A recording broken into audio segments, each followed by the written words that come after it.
ঝিনাইদহে তালাবদ্ধ ঘর থেকে উদ্ধার হল এক ব্যবসায়ীর অর্ধগলিত লাশ। আরও ভয়ঙ্কর ব্যাপার হল, ঘরের দেয়ালেই লেখা ছিল তার হত্যার কারণ। নিহত ব্যবসায়ীর নাম তোয়াজ উদ্দিন শেখ। বুধবার রাতে সদর উপজেলার কেশপুর গ্রামে এ চাঞ্চল্যকর ঘটনা ঘটে। স্থানীয়রা জানান, তোয়াজ উদ্দিনের ঘর থেকে তীব্র দুর্গন্ধ বের হচ্ছিল।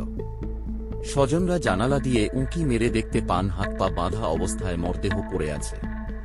খবর পেয়ে পুলিশ এসে তালা ভেঙে মরদেহ উদ্ধার করে।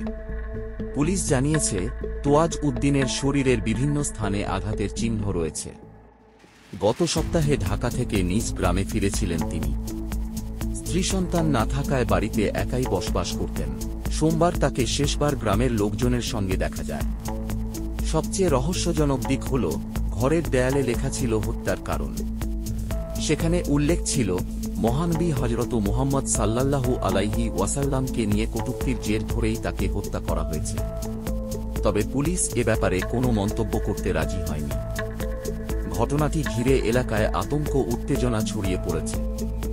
এরকম আরও আপডেট পেতে আমাদের চ্যানেলটি সাবস্ক্রাইব করুন।